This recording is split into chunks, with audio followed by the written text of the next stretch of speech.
ನಮಸ್ತೆ Karnataka digital book Kannada YouTube ಚಾನಲ್ಗೆ ಸ್ವಾಗತ ಸುಸ್ವಾಗತ. ಮೋನಾಲಿಸಾ ಅಂಧಕಾರತಿ, ನೋ ಡೌಟ್, ಅದರಲ್ಲಿ ಎರಡು ಮಾತೇ ಇಲ್ಲ. ಆಕೆಯ ಕಣ್ಣುಗಳು ಲೋಡೆಡ್ ಗನ್ನುಗಳು ಆಕೆಯ ಕಣ್ಣುಗಳನ್ನು ನೋಡಿದ ಪ್ರತಿಯೊಬ್ಬರೂ ಮನಸೋತಿದ್ದಾರೆ. ನೀಲಿ ಕಣ್ಣದ ಸಮುದ್ರ ಕಣ್ಣೆಯಂತನೇ ಹೇಳಬಹುದು. ಅಷ್ಟೊಂದು ಸುಂದರವಾಗಿದ್ದಾಳೆ. ಆದರೆ ಕಾಡು ಮಲ್ಲಿಗೆ ಹೊಟ್ಟೆ ಪಾಡಿಗಾಗಿ ರುದ್ರಾಕ್ಷಿ ಮಾರ್ತಾ ಇದ್ದವಳು. ಆದರೆ ಈಗ ಆಕೆಯ ಸೌಂದರ್ಯವೇ ಆಕೆಯನ್ನ ಸಂಕಷ್ಟಕ್ಕೆ ದೂಡಿದೆ ಎಂದ್ರೆ ನೀವು ನಂಬಲೇಬೇಕು. ಹೌದು ಗೆಳೆಯರೆ, ಕಾಲನೇ ಕೆಟ್ಟೋಗ್ಬಿಟ್ಟಿದೆ. ಸೋಷಿಯಲ್ ಮೀಡಿಯಾದಲ್ಲಿ ವೈರಲ್ ಆಗಿದ್ದಂತಹ ಈಕೆ ಬೀದಿಗೆ ಬಂದ್ರೆ ಸಾಕು, ಫೋನು ಕ್ಯಾಮೆರಾಗಳು ಈಕೆಯನ್ನ ಮುಕ್ಕಿ ನರಿ ಹದ್ದುಗಳಂತೆ ತಿಂದು ಬಿಸಾಕ್ತಾ ಇದ್ದಾವೆ. ಅದರಲ್ಲೂ ಈಕೆಯ ಜನಪ್ರಿಯತೆ ಎಷ್ಟರ ಮಟ್ಟಿಗೆ ಆಗಿದೆಯಂತಂದ್ರೆ ಪೊಲೀಸರು ಇವಳನ್ನ ಎಳೆದು ಹೊರಗಡೆ ಹಾಕಿದ್ದಾರೆಯಂತೆ. ನೀವೇ ನೋಡಿ, ಮಹಾಕುಂಭಮೇಳದಲ್ಲಿ ರುದ್ರಾಕ್ಷಿ ಮಾಲೆಯನ್ನ ಮಾರೋದಕ್ಕೆ ಬಂದಂತಹ ಒಂದು ಹುಡುಗಿ, ಅಂದ್ರೆ ಅವಳೇ ಮೋನಾಲಿಸಾ, ಇದ್ದಕ್ಕಿದ್ದ ಹಾಗೆ ಸೋಷಿಯಲ್ ಮೀಡಿಯಾದಲ್ಲಿ ವೈರಲ್ ಆಗಿದ್ದಳು. ಆದರೆ ಒಂದು ಪ್ರಸಿದ್ಧಿಯೇ ಅವಳ ಜೀವಕ್ಕೆ ಕುತ್ತು ತಂದಿದೆ. ಕುಟುಂಬದ ಲಕ್ಷಾಂತರ ರೂಪಾಯಿ ಸಾಲವನ್ನ ತೀರಿಸಲು ತನ್ನ ತಂದೆಗೆ ಸಹಾಯ ಮಾಡಲೆಂದು ಮಹಾಕುಂಭಮೇಳಕ್ಕೆ ಮಾಲೆಯನ್ನ ಮಾರೋದಕ್ಕೆ ಬಂದಿದ್ದ ಈ ಸುಂದರಿಯ ಕತೆ ಈಗ ಚಿಂತಾಜನಕವಾಗಿದೆ. ಇದೇ ಕಾರಣಕ್ಕಾಗಿಯೇ ಅವಳು ಪೊಲೀಸರ ಮೊರೆ ಕೂಡ ಹೋಗಿದ್ದಾಳೆ. ಉತ್ತರ ಪ್ರದೇಶದ ಯೋಗಿ ಸರ್ಕಾರದ ಸಹಾಯವನ್ನ ಕೂಡ ಕೇಳಿದ್ದಾಳೆ. ಇದಿಷ್ಟೇ ಅಲ್ಲದೆ ಈಗ ಸೆಲ್ಫಿ ತೆಗೆದುಕೊಳ್ಳುವಂತಹ ಸಂದರ್ಭದಲ್ಲಿ ಅವಳ ಮೇಲೆ ಕೆಲವೊಂದಿಷ್ಟು ಪುಂಡರು ಹಲ್ಲೆ ಮಾಡಿದ್ದಾರೆ. ಅವಳೀಗ ಹಾಸ್ಪಿಟಲ್ನಲ್ಲಿ ಅಡ್ಮಿಟ್ ಆಗಿದ್ದಾಳೆ, ಅಂದ್ರೆ ಆಸ್ಪತ್ರೆಗೆ ದಾಖಲಾಗಿದ್ದಾಳೆ. ಹಾಗಾದ್ರೆ ಮೋನಾಲಿಸಾಗೆ ಏನಾಯ್ತು? ಅವಳು ಆಸ್ಪತ್ರೆಗೆ ದಾಖಲಾಗಿದ್ದಾದ್ರೂ ಯಾಕೆ? ಅಲ್ಲಿನ ಪ್ರತ್ಯಕ್ಷದರ್ಶಿಗಳು ಏನ್ ಹೇಳ್ತಾರೆ? ಬನ್ನಿ ಈ ವಿಡಿಯೋದಲ್ಲಿ ಸಂಪೂರ್ಣವಾಗಿ ತಿಳಿದುಕೊಳ್ಳೋಣ. ಮೋನಾಲಿಸಾ ಕಣ್ಣುಗಳ ಬಗ್ಗೆ ನಿಮ್ಮ ಅನಿಸಿಕೆ ಏನು ಅನ್ನೋದನ್ನ ಕಮೆಂಟ್ ಮೂಲಕ ತಿಳಿಸಿ. ಬನ್ನಿ ವಿಡಿಯೋವನ್ನ ಶುರು ಮಾಡೋಣ. ಉತ್ತರ ಪ್ರದೇಶದ ಪ್ರಯಾಗ್ರಾಜ್ನ ತ್ರಿವೇಣಿ ಸಂಗಮದಲ್ಲಿ ಜನವರಿ 13ರಿಂದ ಫೆಬ್ರವರಿ 29ರವರೆಗೆ ಮಹಾಕುಂಭಮೇಳ ಸಂಭ್ರಮ ನಡೀತಾಗಿದೆ. ಈ ಮಹಾಕುಂಭಮೇಳದಲ್ಲಿ ಕೋಟ್ಯಾಂತರ ಜನರು ಬಂದು ಪುಣ್ಯ ಸ್ನಾನ ಮಾಡಿ ವಾಪಸ್ಸಾಗ್ತಿದ್ದಾರೆ. ಇನ್ನು ಫೆಬ್ರವರಿ 26ರವರೆಗೆ ಈ ಮಹಾಕುಂಭಮೇಳ ನಡೀತಾಗಿದೆ. ಆದರೆ ಇದರ ನಡುವೆ ಇಡೀ ದೇಶದ ಗಮನ ಸೆಳೆದಿದ್ದ ಮೋನಾಲಿಸಾ ತಮ್ಮೂರಿಗೆ ವಾಪಸ್ಸಾಗಿದ್ದಾಳೆ. ಮಹಾಕುಂಭಮೇಳದಲ್ಲಿ ನೋಡುಗರ ಕಣ್ಮನ ಸೆಳೆದ ನೀಲಿ ಕಣ್ಣುಗಳ ಬ್ಯೂಟಿ ಮೋನಾಲಿಸಾ ಬೇಸರದಿಂದಲೇ ಮನೆಗೆ ವಾಪಸ್ಸಾಗಿದ್ದಾಳೆ. ಇಷ್ಟೊಂದು ಪ್ರಚಾರ ಪಡಿತೀನಿ ಅಂತ ಮೋನಾಲಿಸಾ ತಿಳಿದುಕೊಂಡಿರಲಿಲ್ಲ. ಆದರೆ ಆ ಪ್ರಚಾರನೇ ಆಕೆಗೆ ಸಂಕಷ್ಟಕ್ಕೆ ದೂಡಿದೆ. ಇದರಿಂದ ಮಹಾಕುಂಭಮೇಳವನ್ನ ಬಿಟ್ಟು ನೀಲಿ ಕಣ್ಣುಗಳ ಹುಡುಗಿ ಮಧ್ಯಪ್ರದೇಶದ ಇಂದೋರ್ಗೆ ಮರಳಿದ್ದಾಳೆ. ಈ ಬಗ್ಗೆ ಮಾತನಾಡಿರುವ ಮೋನಾಲಿಸಾ, ಕುಂಭಮೇಳದಲ್ಲಿ ನನಗೆ ಸಪೋರ್ಟ್ ಮಾಡಿ ಪ್ರೀತಿ ತೋರಿಸಿದ ಎಲ್ಲರಿಗೂ ತುಂಬಾ ಧನ್ಯವಾದಗಳು. ನನ್ನ ಹಾಗೂ ನನ್ನ ಕುಟುಂಬದ ಸುರಕ್ಷತೆಗಾಗಿ ವಾಪಸ್ ಹೊರಗಡೆ ಬರಬೇಕಾಗಿದೆ. ಇದರಿಂದಾಗಿ ನಮ್ಮೂರಿಗೆ ಹೋಗ್ತಾ ಇದ್ದೇನೆ. ಸಾಧ್ಯವಾದರೆ ನಾವು ಮುಂದಿನ ಸರಿ ಸ್ನಾನದ ವೇಳೆಗೆ ಪ್ರಯಾಗ್ರಾಜ್ ಮಹಾಕುಂಭಮೇಳದಲ್ಲಿ ಮತ್ತೆ ಭೇಟಿಯಾಗೋಣ ಅಂತ ಹೇಳಿದ್ದಾರೆ. ಮೋನಾಲಿಸಾ ಅವರದ್ದು ಬಡ ಕುಟುಂಬ. ಸ್ವಲ್ಪ ಹಣ ಸಂಪಾದನೆಗೆ ಅಂತ ಮಹಾಕುಂಭಮೇಳಕ್ಕೆ ಪೋಷಕರ ಜೊತೆ ಬಂದಿದ್ದಳು. ಆದರೆ ಮೋನಾಲಿಸಾ ಅವರ ಫೋಟೋವೊಂದು ಸೋಷಿಯಲ್ ಮೀಡಿಯಾದಲ್ಲಿ ಸಂಚಲನವನ್ನೇ ಸೃಷ್ಟಿ ಮಾಡಿತ್ತು. ಮೋನಾಲಿಸಾ ಅಂದಕ್ಕೆ ಎಲ್ಲರೂ ಮನಸೋತಿದ್ರು. ಹೀಗಾಗಿ ಕುಂಭಮೇಳದಲ್ಲಿ ಫೋಟೋ ವಿಡಿಯೋ ಮಾಡಿಕೊಳ್ಳಲು ಹೆಚ್ಚಿನ ಸಂಖ್ಯೆಯಲ್ಲಿ ಜನ ಮೋನಾಲಿಸಾ ಹಿಂದೆ ಬೀಳ್ತಾಗಿದ್ರು. ಇದರಿಂದ ಆಕೆಗೆ ಸಮಸ್ಯೆಗಳು ಎದುರಾಗಿದ್ವು. ಜನರು ಮೊಬೈಲ್ ಕ್ಯಾಮೆರಾ ಹಿಡಿದುಕೊಂಡು ಬಂದು ಸೆಲ್ಫಿಗಾಗಿ ಹಿಂದೆ ಬೀಳ್ತಾಗಿದ್ರು. ಇದರಿಂದ ಆಕೆ ವ್ಯಾಪಾರಕ್ಕೆ ತೊಂದರೆಯಾಗಿತ್ತು. ಒಂದು ರುದ್ರಾಕ್ಷಿ ಮಾಲೆ ಖರೀದಿ ಮಾಡಲು ಹಿಂದೇಟು ಹಾಕ್ತಾ ಇದ್ದ ಜನ ಸೆಲ್ಫಿ ಬೇಕು ಅಂತ ಅಂತಿದ್ರು. ಮೋನಾಲಿಸಾ ಹಾಗೂ ಆಕೆಯ ಕುಟುಂಬದ ಖಾಸಗಿತನ ಮತ್ತು ಮಾನಸಿಕ ಶಾಂತಿ ಹಾಳಾಗಿದೆ ಅಂತ ಹೇಳಲಾಗಿದೆ. ಇದೂ ಅಲ್ಲದೆ ಮೋನಾಲಿಸಾ ಇರುವ ಟೆಂಟ್ಗೆ ಜನರು ಏಕಾಏಕಿ ನುಗ್ಗಿದ್ರಿಂದ ತೀವ್ರ ಆತಂಕ ವ್ಯಕ್ತವಾಗಿತ್ತು. ಹೀಗಾಗಿ ಸುರಕ್ಷತೆ ದೃಷ್ಟಿಯಿಂದ ಮೋನಾಲಿಸಾ ಕುಂಭವನ್ನ ಅರ್ಧಕ್ಕೆ ಬಿಟ್ಟು ಮನೆಗೆ ವಾಪಸ್ಸಾಗಿದ್ದಾರೆ. 17 ವರ್ಷದ ಮೋನಾಲಿಸಾ ಮಧ್ಯಪ್ರದೇಶದ ಇಂದೋರ್ನ ನಿವಾಸಿಯಾಗಿದ್ದಾರೆ.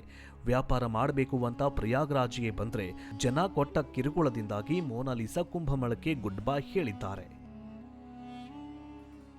ಈಗ ಮೋನಾಲಿಸಾಗೆ ಹೀಗೆ ಬಂದವರೆಲ್ಲ ಸೆಲ್ಫಿಗೋಸ್ಕರ ಅವಳನ್ನ ಎಳೆದಾಡಿ ಬಡಿದಾಡಿ ಅವಳ ಜೀವಕ್ಕೆ ಕೂಡ ಧಕ್ಕೆ ತಂದಿದ್ದಾರೆ.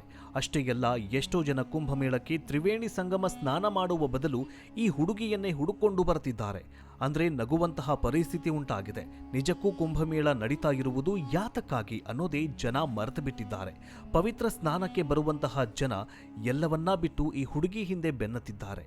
ಅಂದ್ರೆ ಆ ಕುಂಭಮೇಳದ ಪರಿಸ್ಥಿತಿ ಏನಾಗಿರಬೇಡ, ಶಿವನೇ ಕಾಪಾಡಬೇಕು. ಸ್ವಾಮಿ ಇದಿಷ್ಟೇ ಅಲ್ಲದೆ ಜನವರಿ 22, 2025 ನಡೆದ ಈ ಒಂದು ಘಟನೆಯಲ್ಲಿ 3 ಪುಂಡರು ಅವಳ ಜೊತೆ ಸೆಲ್ಫಿ ತೆಗೆದುಕೊಳ್ಳುವಂತಹ ಸಂದರ್ಭದಲ್ಲಿ ಅವಳ ಜೊತೆಗೆ ಕೆಟ್ಟದಾಗಿ ವರ್ತನೆ ಮಾಡಿದ್ದಾರೆ. ಆ ಸಮಯದಲ್ಲಿ ಮೋನಾಲಿಸಾಳನ್ನ ಆ ಪುಂಡರಿಂದ ತಪ್ಪಿಸಿಕೊಳ್ಳಲು ಬಂದಾಗ ಅವಳ ಅಣ್ಣನನ್ನೇ ಹೊಡೆದು ಬಿಸಾಕಿದ್ದಾರೆ. ಅಷ್ಟೇ ಅಲ್ಲದೆ ಮೋನಾಲಿಸಾಗೂ ಕೂಡ ಎಳೆದಾಡಿ ಬಡಿದಾಡಿ, ಹೀಗಾಗಿ ಅವಳ ಕೈಗೆ ಏಟು ಕೂಡ ಆಗಿತ್ತು, ತಲೆಗೆ ಏಟು ಕೂಡ ಬಿದ್ದಿತ್ತು. ಮೇಲಾಗಿ ಅವಳ ಕೈಗೆ 3 ಸ್ಟ್ರೆಚ್ಗಳನ್ನು ಕೂಡ ಹಾಕಲಾಗಿತ್ತು. ತಕ್ಷಣವೇ ಆಸ್ಪತ್ರೆಗೆ ಸೇರಿಸಲಿಲ್ಲ, ಅಂದರೆ ಅವಳ ಸ್ಥಿತಿ ಕೂಡ ಚಿಂತಾಜನಕವಾಗಿತ್ತು ಅಂತ ಪ್ರತ್ಯಕ್ಷ ಸಾಕ್ಷಿಗಳು ಕೂಡ ಹೇಳ್ತಿದ್ದಾರೆ. ಮಹಾಕುಂಭಮೇಳ ಅಂತಂದ್ರೆ ಬಾಬಾಗಳ ಪವಾಡದ್ದೇ ಸದ್ದು ಮಾಡ್ತಾ ಇತ್ತು. ಚಿತ್ರ ವಿಚಿತ್ರ ವೇಷದೊಟ್ಟು ಸಾಧು ಸಂತರು ಮೆರವಣಿಗೆ ಹೊರಡ್ತಾಗಿದ್ರು. ಆದರೆ ಆಗ ಈ ದೇವಭೂಮಿಯಲ್ಲಿ ಜೇನು ಕಣ್ಣಿನ ಸುಂದರಿ ಸೌಂಡ್ ಮಾಡ್ತಾ ಇದ್ಲು. ಮೋನಾಲಿಸಾ ಅನ್ನೋ ಪರಮ ಸುಂದರಿಗೆ ಸೌಂದರ್ಯವೇ ಶಾಪವಾಗಿದೆ ಅಂದ್ರೆ ನೀವು ನಂಬಲೇಬೇಕು, ಒಪ್ಪಿಕೊಳ್ಳಲೇಬೇಕು. ಸೈಲೆಂಟ್ ಆಗಿ ರುದ್ರಾಕ್ಷಿ ಮಾಲೆ ಮಾರ್ತಾ ಇದ್ದ ಈ ಚೆಲುವೆ ಇದೀಗ ಏಕಾಏಕಿ ಮಹಾಕುಂಭಮೇಳದಿಂದ ಮರೆಯಾಗಿದ್ದಾಳೆ. ಮಹಾಕುಂಭಮೇಳದಲ್ಲಿ ಕೈಯಲ್ಲಿ ರುದ್ರಾಕ್ಷಿ ಮಾಲೆಗಳನ್ನ ಹಿಡಿದು ಮಾರಾಟ ಮಾಡ್ತಾ ಇದ್ದ ಚೆಲುವೆಗೆ ಆ ಅಂದವೇ ಶಾಪವಾದಂತೆ ಕಾಣಿಸ್ತಾಗಿದೆ. ಯಾಕಂದ್ರೆ ಒಮ್ಮೆ ಸೋಷಿಯಲ್ ಮೀಡಿಯಾದಲ್ಲಿ ವೈರಲ್ ಆದ ಕೂಡಲೇ ಮೋನಾಲಿಸಾ ಬೀದಿಗೆ ಬಂದ್ರೆ ಸಾಕು, ಕ್ಯಾಮರಾಗಳು ಬೆನ್ನಟ್ಟುತ್ತಾಗಿದ್ವು, ನನ್ನನ್ನ ಬಿಟ್ಟುಬಿಡಿ ಅಂತ ಬೇಡ್ಕೊಳ್ತಾಗಿದ್ರು. ಇಷ್ಟು ದಿನ ಹೊಟ್ಟೆಪಾಡಿಗಾಗಿ ಅಪ್ಪ ಅಮ್ಮನೊಂದಿಗೆ ರುದ್ರಾಕ್ಷಿ ಮಾಲೆ ಮಾರ್ತಾಗಿದ್ದ ಅಂದಗಾತಿಗೆ ಅಭಿಮಾನಿಗಳೇ ಈಗ ದೊಡ್ಡ ಸಮಸ್ಯೆಯಾಗಿ ಬಿಟ್ಟಿದ್ದಾರೆ. ಇನ್ನು 17 ವರ್ಷದ ಮೋನಾಲಿಸಾ ಮಧ್ಯಪ್ರದೇಶದ ಗೋರ್ಖಾನ್ ಜಿಲ್ಲೆಯ ಮಹೇಶ್ವರ್ ವಾರ್ಡ್ ನಂಬರ್ 9 ನಿವಾಸಿ. ಮೋನಾಲಿಸಾ ಅವರ ಕುಟುಂಬವು ಹಲವಾರು ವರ್ಷಗಳಿಂದ ಇಲ್ಲೇ ನೆಲೆಸಿದೆ. ಇವರ ಅಜ್ಜ ಲಕ್ಷ್ಮಣ್ ಸುಮಾರು 20 ವರ್ಷಗಳ ಹಿಂದೆ ಮನೆ ಕಟ್ಟಲು ಜಮೀನು ಗುತ್ತಿಗೆಗೆ ಪಡೆದುಕೊಂಡಿದ್ರು. ಅದೇ ಜಾಗದಲ್ಲಿ ಚಿಕ್ಕ ಕೋಣೆ, ಹಾಲ್, ಅಡುಗೆ ಮನೆ ಇಟ್ಕೊಂಡಿದ್ರು. ಇದೇ ಮನೆಯಲ್ಲಿ ಮೋನಾಲಿಸಾ ಅವರು ಇಡೀ ಕುಟುಂಬ ಇಂದಿಗೂ ಕೂಡ ವಾಸ ಇದೆ. ಅಂದಹಾಗೆ ಮೋನಾಲಿಸಾಗೆ ಒಬ್ಬ ಸಹೋದರಿ, ಒಬ್ಬ ಸಹೋದರರು ಇದ್ದಾರೆ ಅಂತ ಅಜ್ಜ ಲಕ್ಷ್ಮಣ್ ತಿಳಿಸಿದ್ದಾರೆ. ಮೋನಾಲಿಸಾ ಹೆತ್ತವರೊಂದಿಗೆ ಓಂಕಾರೇಶ್ವರ, ಮಂಡು ಮಹೇಶ್ವರ ಸೇರಿದಂತೆ ಇತರೆ ಧಾರ್ಮಿಕ ಸ್ಥಳಗಳಿಗೆ ಹಾರ ಮಾರೋದಕ್ಕೆ ಹೋಗ್ತಾರೆ. ಪ್ರಸಕ್ತ ಕುಂಭಮೇಳಕ್ಕೆ ಬಂದಿದ್ದಾರೆ. ಮೋನಾಲಿಸಾ ಕುಟುಂಬ ವಾರಣಾಸಿ ಮತ್ತು ಹರಿದ್ವಾರಕ್ಕೆ ಹೋಗಿ ಕಚ್ಚಾ ವಸ್ತುಗಳನ್ನ ತರುತ್ತಾರೆ. ರುದ್ರಾಕ್ಷಿ ಮತ್ತು ಇತರೆ ಮುತ್ತಿನ ಮಣಿಗಳನ್ನ ತಂದು ಹಾರ ಮಾಡಿ ಮಾರಾಟ ಮಾಡ್ತಾರೆ. ಈ ಮೂಲಕ ಅವರ ಕುಟುಂಬ ಸಾಗ್ತಾಗಿದೆ. ಇನ್ನು ಮಹಾಕುಂಭಮೇಳದಲ್ಲಿ ನೋಡುಗರ ಕಣ್ಮನ ಸೆಳೆದ ಮೋನಾಲಿಸಾಗೆ ಬಾಲಿವುಡ್ನಿಂದ ಆಫರ್ ಒಂದು ಬಂದಿದೆಯಂತೆ. ಬಾಲಿವುಡ್ ಸ್ಟಾರ್ ಡೈರೆಕ್ಟರ್ ಸಿನಿಮಾದಲ್ಲಿ ನಟಿಸಲು ಆಫರ್ ಬಂದಿದೆ. ಕುಂಭಮೇಳದಲ್ಲಿ ರುದ್ರಾಕ್ಷಿ ಮಾರಲು ಬಂದಿದ್ದ ಮೋನಾಲಿಸಾ ಮುಂದಿನ ದಿನಗಳಲ್ಲಿ ಬಾಲಿವುಡ್ ಸಿನಿಮಾದಲ್ಲಿ ಮಿಂಚುವುದಕ್ಕೂ ಕೂಡ ಸಜ್ಜಾಗಿದ್ದಾರೆ. ಡೈರೆಕ್ಟರ್ ಸನೋಜ್ ಮಿಶ್ರಾರಿಂದ ಮೋನಾಲಿಸಾಗೆ ಆಫರ್ ಹೋಗಿದೆಯಂತೆ. ಆದರೆ ಅದೆಷ್ಟರ ಮಟ್ಟಿಗೆ ಸರಿ, ಅದೆಷ್ಟರ ಮಟ್ಟಿಗೆ ಸತ್ಯ, ಸುಳ್ಳು ಅನ್ನೋದು ಕಾದ್ ನೋಡಬೇಕಾಗಿದೆ.